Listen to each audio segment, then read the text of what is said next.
Hello and welcome to today's webinar, From Legacy to Leverage, Top Strategies to Modernize Your Information Management Systems. My name is Teresa Resick, and I'm the Director of Online Events at AIM, and AIM is your host and producer of today's event. And with me today are Martin Christian of Understand Group and Dave Jones of Nuxeo. Nuxeo is the underwriter of today's webinar, and we thank them for their support. And thank you for taking the time to join us today. As we get started, I just wanted to offer a few pointers for viewing today's webinar. By joining our webinars live, you can customize your own viewing experience, so feel free to open, close, or resize the different windows. And across the bottom of your screen is a list of all of the widgets that we have available for you to use. And Group Chat is one of those widgets that are available to you, and just open that by clicking on that Group Chat icon. And with Group Chat, you will be able to text with each other and also with a few of us from here at AIM. Do ask questions of the speakers throughout the hour using the Q&A feature. We will hold them until the end, where we should have about 5 or 10 minutes to answer them. You can also use this feature to ask for technical assistance. You may download a PDF of the presentation at any time. Just look to the resources list that's to the right of the slide area. And there are also a few other documents and links in there to help you learn more about today's topic. Just click in there at any time, and that resource will open in a new browser tab, so you can save it and read it after the webinar. And at the end of this webinar, a brief survey will open in your browser, and it is also in the widgets below the slide area. And I would greatly appreciate it if you would take a few moments to offer your feedback. This webinar is being recorded, and it will be posted to AIM.org's Resources Webinars page in just a few days. And right now, I'd like to introduce the speakers that we have with us today. And first up, we have Martin Christian, who's the founder and managing partner of Understand Group.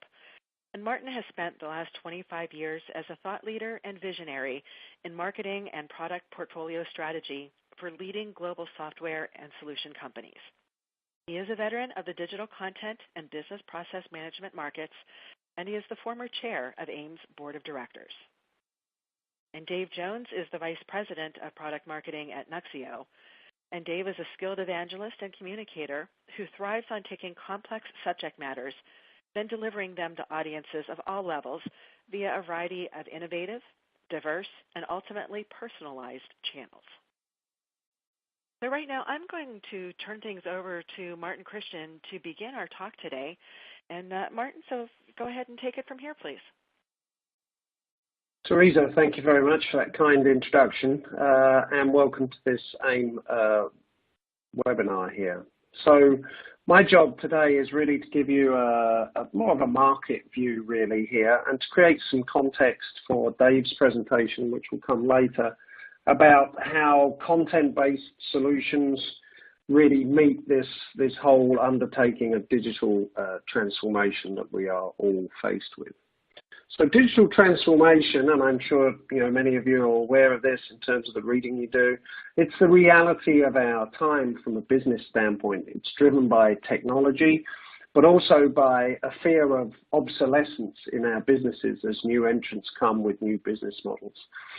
It's about the automation of manual tasks. It's about front office and back office automation. Terms like apps and chatbots that work in more of a robotic fashion are being used in this digital transformation journey. But really, it's all about allowing the humans in a business process to move into higher value roles.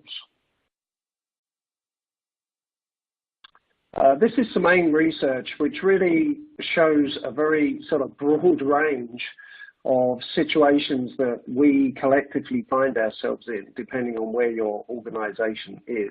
And what this really shows is that we are all on a journey as individuals, as departments, as functions, and as organizations. And buyers are at many and varied levels of knowledge with respect to digital transformation. I think we have to keep that in mind in our own organizations here. So what this really says to me is that education is key, and it's really important that we invest as individuals, as organizations, in that education around digital transformation and what it means to all of us. Now, having said that, we've only just come through and come to terms with the technology and the business disruption of cloud, software as a service, mobile devices, mobile apps, and just really starting to get a handle on that. And now we're faced with these new challenges of digital transformation and related compliance aspects that come along with that. It's really sort of considered de facto that we will all build our new digital transformation solutions in the cloud on mobile devices, mobile-ready applications, and with a software as a services architecture, and that's sort of table stakes here. But we have to recognize that collectively here, our industry, this technology, there is a history.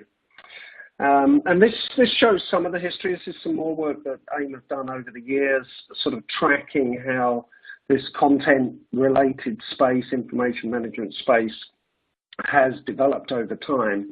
And I can definitely say from my experiences of late that we are definitely sort of way over here on the right-hand side here in terms of what AIM calls systems of understanding.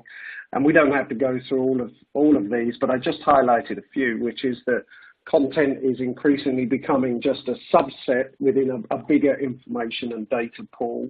That customer experiences and customer engagement is sort of becoming the process focus for digital transformation and content-based applications in digital transformation. And that data insights, analytics, many of those types of technologies are being used to drive more usable applications and solutions. But I think the most significant thing here is right at the bottom, which is that there is a much, much broader range of potential solutions that we can apply here from a content and information management standpoint as we enter into this digital transformation world. So what we're really saying here is this is an opportunity for us to reinvent our businesses here as we move forward. And if that is the case, then there's I think, some fundamental aspects that have to be understood. And these here, the first is to understand what your customer, your buyer and customer behavior is at a much more granular level, because digital transformation and the business processes and the information needs really demand that you have that much more granular understanding so that you can meet the needs of this new digitized or digital consumer, if you like, more specifically, and get higher levels of customer engagement and customer satisfaction, which ultimately leads to more purchases, higher margins, and better business results. So really there's a lot of pressure on information systems to address things at this more granular level and be flexible right down to the point where they are needed. Really what that all says is that this is all about being more competitive in the market space. Some information here on the screen from The Economist. It's about being competitive, about focusing on the customer, the end user customer, the people who consume your services and products, and giving them what they want in the most effective and cost-efficient way possible. And that really is what's at the heart of this digital transformation opportunity. So information management in the broadest sense, content services in a more specific sense here is obviously very important in this world. Content services as defined by Gartner, a recent change they made over the last 12 months or so to some of their research, it really reflects that content, it needs to be created and consumed in a more flexible way to meet these needs of this digital transformation and to do digital businesses going forward. And it's really a blend of platforms, so sort of technology platforms, tools to deploy those platforms to meet business needs, and this notion of apps, which is a much lighter, easier context than monolithic sort of larger solutions, if you like. So thinking of it as platforms, tools and apps together under this banner of content services and being easier to consume in our business. So in this area of content services, there's some things that we, as information management professionals will recognize: the need to capture, store, manage, process information. And Gartner, this is Gartner information here, certainly see it that way. But there's also additional areas that maybe haven't been so much part of a content services or enterprise content management range of functionality before, such as the ability to analyze, deliver, and publish that information. So there's new technologies here, there's new capabilities that need to be taken into account. This is obviously Gartner's view of the world, with some vendors there on the right-hand side. Understand Group, we take a slightly different view on this. So we look at it more from a products and market standpoint. So I'm just going to take you through a couple of slides here to sort of try and position some of this capability and technology here in advance of David taking you through some more detailed information. So what we see is two different types of content services capabilities. On the left, much more collaborative. On the right, much more transactional. Many of you will already have enterprise content management systems in place, and all of you will no doubt have file sync and share types of document sharing and content sharing applications in place as well. What sits sort of a little bit to the bottom of this stack, but is very, very important, is the notion of capturing information in the most effective way possible, and that's capture software and tools, the ability to capture information and support those content management and content services repositories, and to do that with a whole range of devices now, not just large scanners, but everything down to our personal mobile phones.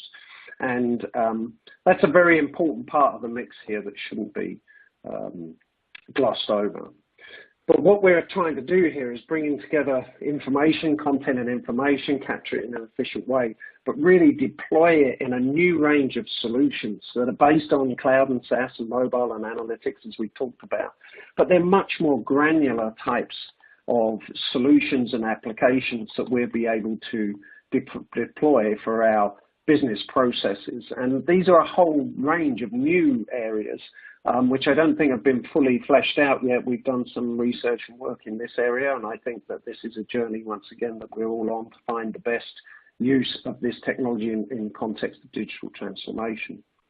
But I think the most important element here is really in this sort of middle area where you bring together the tool sets that you need to integrate content into business processes and then to automate as many of those steps as you possibly can in a business process. So not saying that the areas in green around the outside are not important, they're absolutely critical, but certainly the value, the critical value that vendors in this area can bring and that consumers and buyers of the technology should look towards is this whole area of content services, content integration services, business process management and robotic process automation, or RPA as it's known. So we would definitely, and if we have more time here, that's where we would spend the time sort of talking about the trends and the opportunities and the technology, but Dave will take you through some more of that.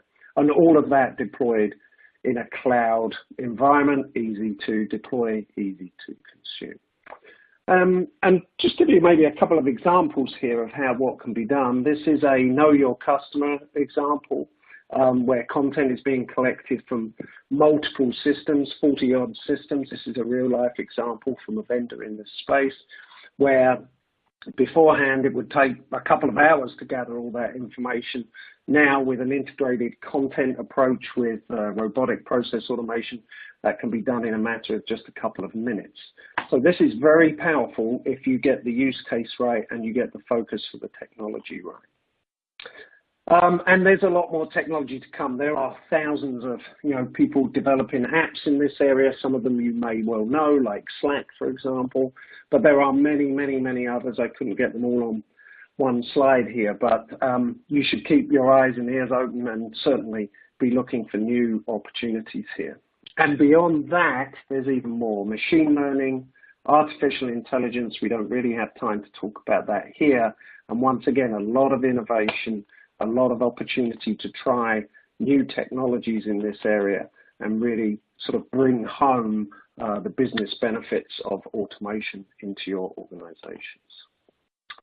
So that's all very sort of positive and uplifting, great opportunities, but there's also some challenges here that we should be aware of. I think the one that we most often think of, and Dave will talk to here, is this notion of migration and having existing systems in place, and whether ripping and replacing those systems is a valid option, which in most cases it is not, because of all the items that you see here on this slide: the cost of training, the cost of bringing in the right skills, the cost of migration. It's very expensive, and therefore a more of an integrated approach and moving information across over time is a much more scalable approach and cost-effective approach. And I think the other area that's going to be a real challenge for us all is really understanding these modern problems, these digital transformation opportunities and solutions, is that defining use cases that we really haven't seen or had to define before is really important. Much more collaborative, much more about immediate information access in a lightweight, simple, easy to use way, where robots are working alongside humans to provide customer experience and customer satisfaction types of solutions. Knowing and understanding use cases and how to build them, how to define them and then build the solutions is a really, really important area. One example that I have here, another real example, is in the case management area in insurance, for example, where a client of ours, Understand Group, went ahead and really did a lot of work to define a use case that was all about bringing location information into a motor insurance claims, an auto insurance claims situation, and doing that on mobile devices in a very clean and easy way for end user customers. Don't have time to go through this in a lot of detail, but you sort of get the sense that this is a different sort of use case to a more monolithic insurance claims processing application that many of us will be familiar with. So on to solutions. David will give you more information here. I just really wanted to set up that I think that there's a very broad range of solutions that we can look at here. The technology, the innovation that's happening in the market is really opening up these solution areas. In particular, I think collaboration. So there's some really nice technology you can use to bring content and information into collaborative environments. But of course, the ones we know well, customer service, doing things more cost effectively, and of course, always the compliance and risk management types of solutions will remain important, and areas in which we can apply this technology from a digital transformation standpoint. So what is next here? What should we be thinking about? My belief is that content services is a really critical component of this digital business transformation effort that we're all undertaking. It will allow you to extend your existing investments, keep them in place, but extend them and integrate those into the information systems that you want to put in place for the future.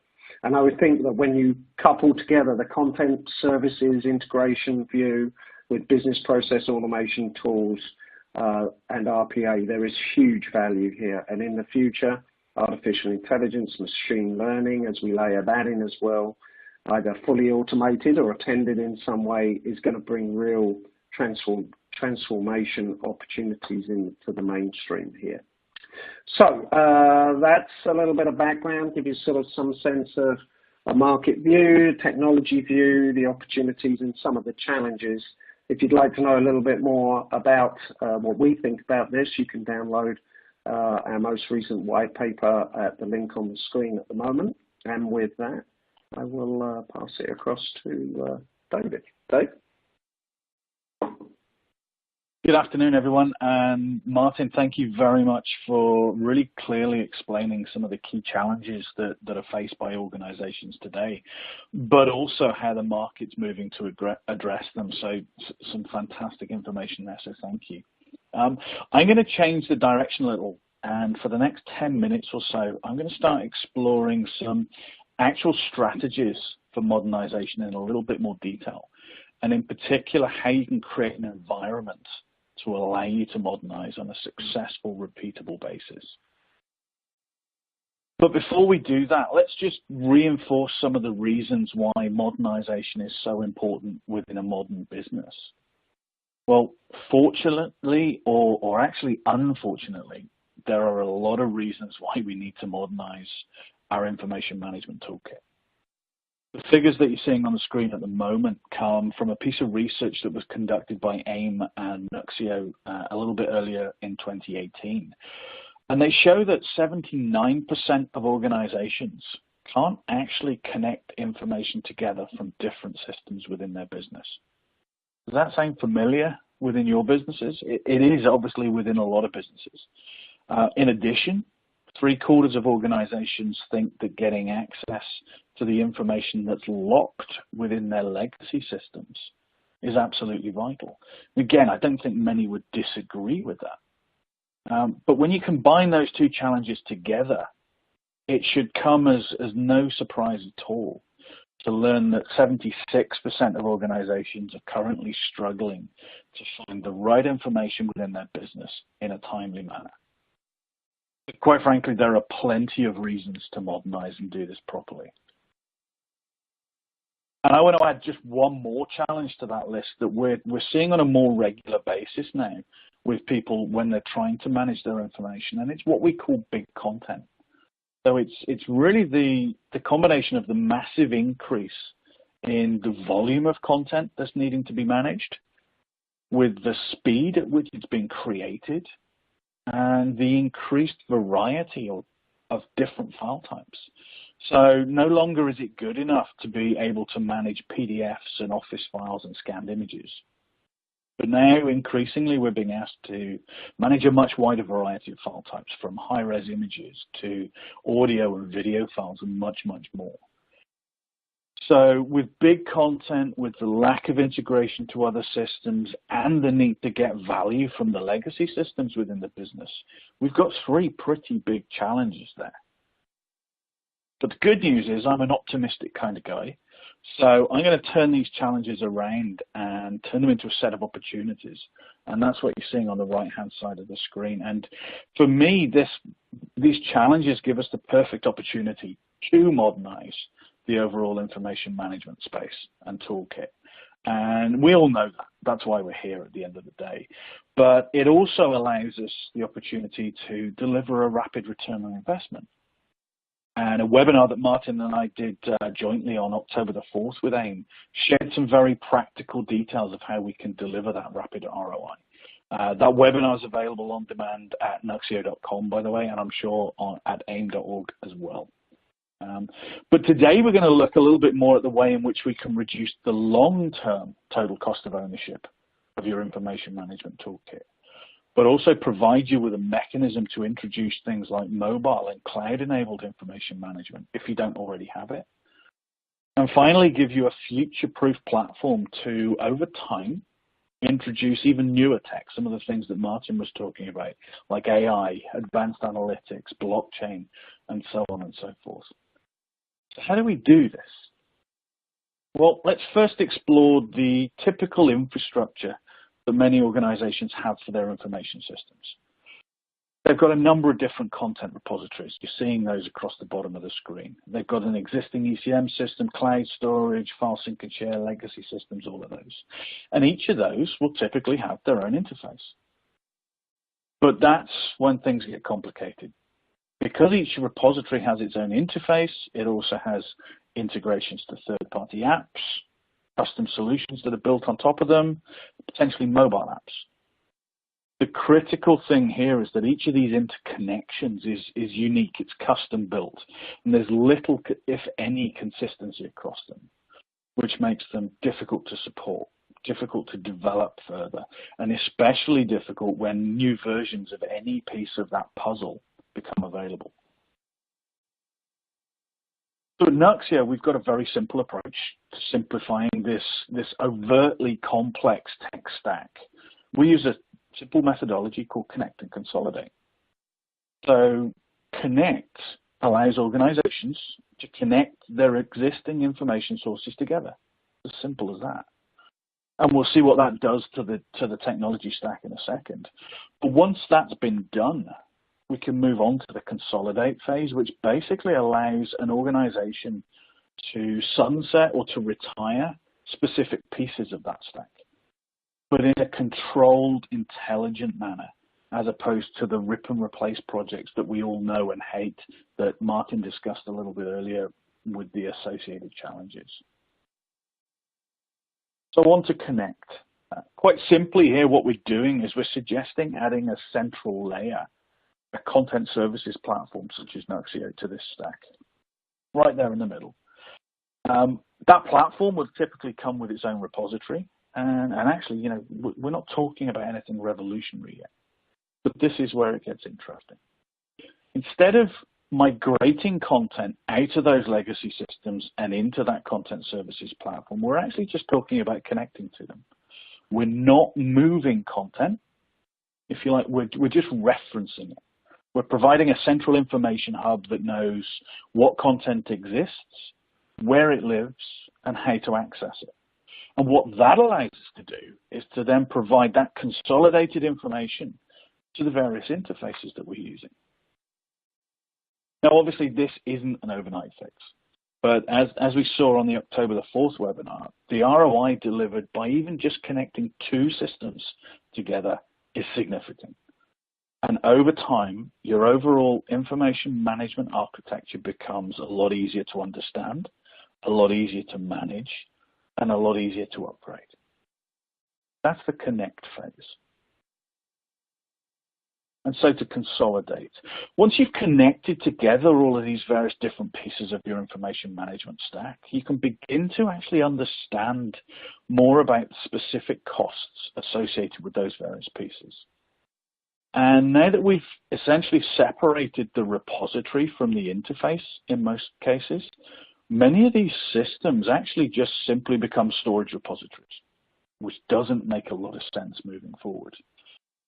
In addition, because you've got all of the traffic being routed through that content services platform, it becomes a relatively straightforward task to start analyzing which content people are actually using, potentially looking at which content could be archived, or at least moved to slower, less expensive storage mediums.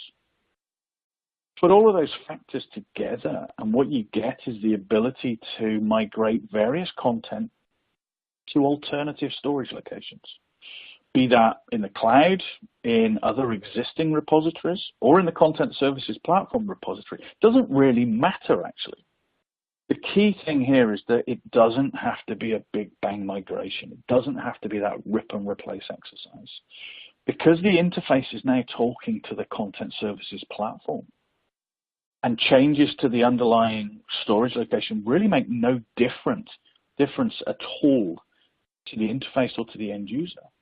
So what you have is this place where a completely transparent migration can occur over hours, days, months, years if it needs to, without having any impact at all on the users or on the business. And once all of the content is moved from one specific repository, that repository or system can be retired. Simple as that. And then you can move on to the next one, and so on and so forth. And each time a system is retired, you make savings on all of the individual pieces that make up the total cost of ownership associated with that system. So things like software maintenance everybody thinks about, but also the server hardware and software that's needed to run that system, the internal staff who support the software, and so on and so forth. There are a lot of pieces to that. Now, this non-intrusive approach to migration is both cost-effective, as we've seen, but it's also a lot less risky than those rip and replace projects. And because it's less risky, it actually stands more chance of actually happening. So to return to that overall methodology of connect and consolidate, just to sum this up a little bit, connect really allows you to integrate the various systems within your organization, allowing you to get value from those legacy systems, to deliver a rapid ROI, but probably most importantly of all, provide a consistent platform for you to build on for your modernization to move forward. And building on that consistent platform, Consolidate then reduces your reliance on those legacy systems, one system at a time, as we saw previously. It provides significantly reduced total cost of ownership each time you retire one of those systems. And it actually provides you with a single future-proof platform for information management within your business. And just to address that future-proof piece quickly, Nuxeo has a concept called a services connector, which basically allows us to connect to any system or service that has an API or something specifically called a REST API. Now, we use this currently to connect into things like advanced capture tools, AI services, records management providers, and much, much more. But the key thing here is that this connector framework allows organizations to not be tied in to any specific vendor or technology. For example, today we use Google and Amazon for artificial intelligence services. Tomorrow, let's say Facebook becomes the best AI provider. What this services connector allows us to do is simply swap out the old functionality and swap in the new services through that services connector route, allowing us to adapt and modernize the overall platform and the functionality that it's delivering moving forward into the future. So let's start to draw some conclusions. It's not a term that we've used a lot in this presentation, but essentially what we're talking about here is digital transformation. And quite frankly, digital transformation simply cannot happen without a modern information platform to build on, to do it on. If you try and do it without having that information platform there, you're essentially building a tower block on a foundation of sand. It's as simplistic as that. What we've seen today, though, is that a content services platform such as Nuxeo can reduce your reliance on legacy systems. It can allow you to introduce new technologies such as cloud, mobile, and AI into your business in a controlled manner. Better still, it allows you to future-proof your business by enabling these technologies without tying you into specific vendors. And it can modernize your overall information management capability to allow you not just to start your digital transformation journey, but to supercharge it for many years to come. Hopefully that was interesting and relevant to all of you in the audience today. I'm going to hand it back over now to Teresa for the Q&A session. Teresa, all yours. Thank you. And we've been listening just now here to Dave Jones of Nuxeo. And before that, Martin Christian of Understand Group was with us. And do want to take your questions, and we do have a number of questions that have already come in. And so we're going to spend the next 5-8 minutes or so with this Q&A time. And so let me go ahead and start. And Martin, let me direct this first question over to you, and Dave, certainly feel free to join in if you would like. But Martin, how does RPA, that robotic process automation, how does that all fit into this modernization picture? I think probably the best way is just going back to one of the slides here, which I'll put up on the screen. I think what it is it's really part of the glue that brings together how humans work, how people work in the real world when they're dealing with customers, for example, or suppliers, and applications, and all these information sources that we have that want to bring it together. And you don't always need a human to do those tasks that are, searching for information, bringing information forward, sending information, maybe even comparing information in some situations. So robotic process automation is really taking out and automating some of the more basic and mundane steps that you would expect people to do so that they can focus on, higher value tasks in dealing with customers or other people outside the organization. Yeah, absolutely. Just to jump in on that as well. For me, RPA really sits on top of the stack that we were showing earlier. So it really sits on, above the interfaces here, and actually complements the sort of connect and consolidate approach. So if you think about it, RPA can do the sort of the manual interactions, as Martin said, can mimic the human interactions with various systems. And the connect and consolidate approach sits underneath, making maybe slightly more of a structured connection between the different systems, maybe doing the slightly harder work, whereas the pieces at the top with the RPA provision is really joining those interfaces together. Thank you. A next question, and Dave, I'd like to start with you on this one. In reference to what we've been talking about with rip and replace, is this modernization route really any different from that rip and replace, or how is that different? Yeah, I think it is, and Martin had a big long list of the challenges associated with the rip and replace, and from experience, rip and replace takes a lot of planning. There are a number of different aspects there.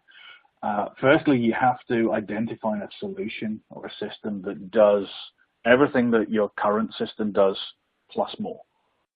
You then have to map how you're going to move from one system to the other. You have to have fallback processes in case things don't work. You have to train users on the new system. There's an awful lot of challenge and risk there. And from experience, a lot of CIOs decided that risk was just too big, that it was going to cause too much disruption to the business. So they never migrated away from old systems. They just added new systems into the mix. And what that's created is all of the different silos of information within the business that, as we saw way back on that first, why modernize slide, people can't connect information between these systems. So we're sort of in this place that we've gotten to by people not wanting to rip and replace, but not really having an alternative approach to solve the information management chaos that they've been sitting within. For the people, you just said that these systems aren't connected. What about the companies and the organizations that made those connections with custom code? How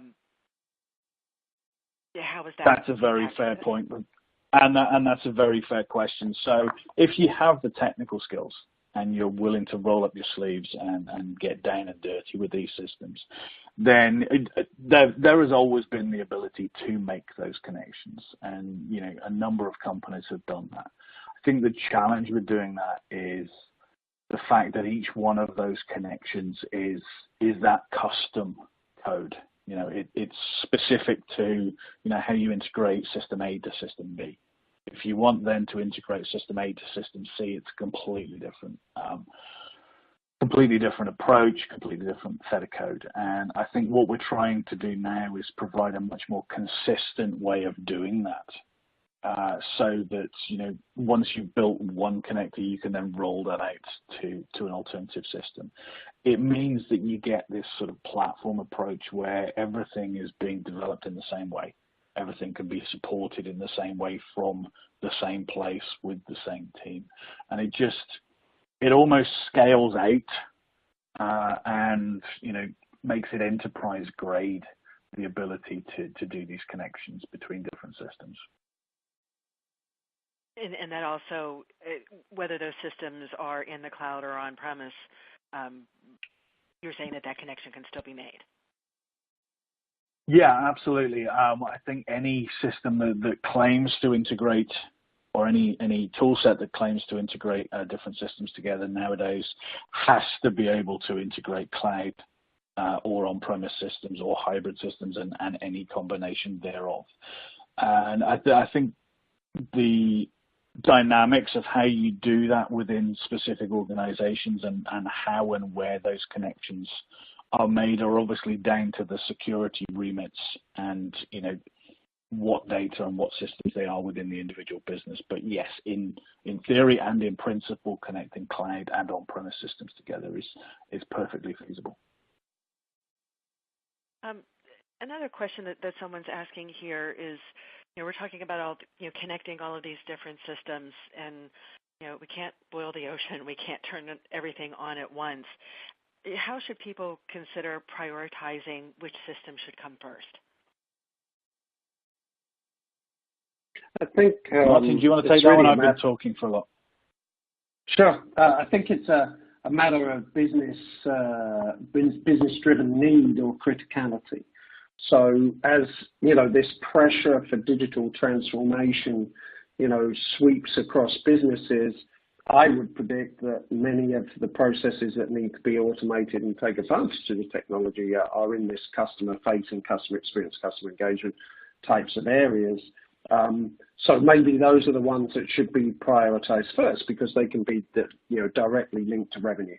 Having said that, back office, ERP integration types of applications, supply chains applications, there could be some big wins there from digital transformation and from the content services approach that David outlined. So my sense is it's going to be much more customer facing as the priority, but I don't think it's exclusively in that area. There will be other areas. Dave? Yeah, I would completely agree with that. And I think just to add to that, we're seeing a bit of a shift in the way that companies come to us and talk to us about this. So in the past, one of the big triggers for looking at a migration or a rip and replace was maintenance renewals coming through or the end of a maintenance contract. And that sort of sparked a mad frenzy of activity. What the heck are we going to do with this now? Are we going to keep the system or migrate to something else? What we're seeing now is people realizing actually that they've got these legacy systems, so they're not delivering as much value as they could do, and figuring out ways to connect those into that overall information hub is something of strategic value. So they're coming to us a lot earlier in the process, which obviously gives us a lot more scope to help them out. And I want to go ahead and take this one last question in here. With all of our talk with these connections and content services platforms in general, what is an ideal company size and industry that can benefit most from content services platform models? That's a really good question. And to answer that, we're finding that companies of all sizes are in the same boat, if you like. So they've all got these different systems. From experience, we find that the medium to larger organizations tend to look at this as a challenge that they can solve. I think that's potentially because some of the smaller businesses are a little bit more nimble. They're maybe using just cloud services to do this, and they're not experiencing the same problems and the same challenges in as great a detail. But when you start getting up to a 500-600 person firm, those guys are feeling the pain of not being able to find information, not being able to connect systems together, and it's costing them an awful lot of money.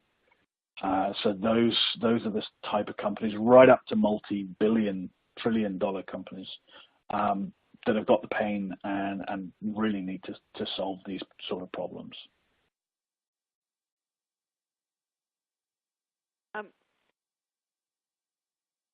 Just a couple of other things that I want to mention out and share with the audience members. AIM is offering right now a special unlimited AIM training offer, and it starts this coming Monday, the 29th, and goes until November 16th. And we're offering unlimited access to all of our online training courseware, including the CIP prep class. And we're also going to include 1 year of professional membership. And that is a wealth of opportunity in here for all of the classes that we offer. And it's for a very good price.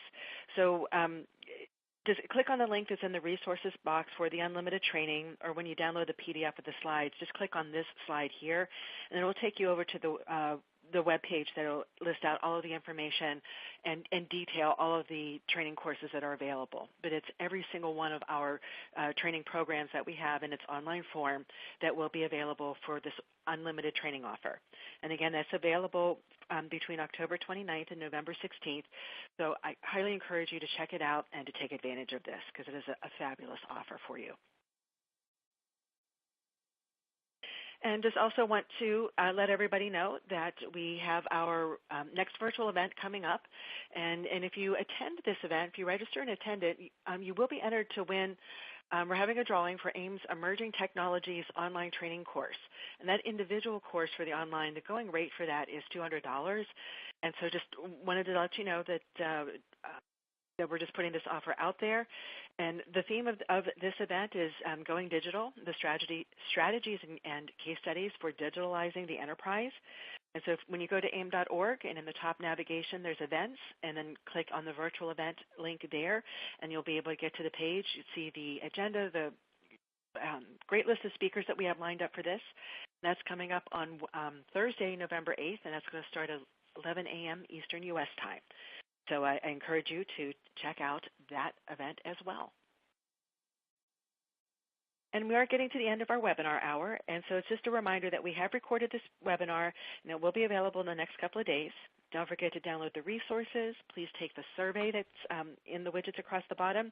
I really do value your feedback, so please take a moment to take that survey. Would very much want to thank our underwriter, Nuxeo. Without the support from our solution providers, AIM would not be able to bring you these free educational programs like our webinars. So thank you, Nuxeo, for your sponsorship.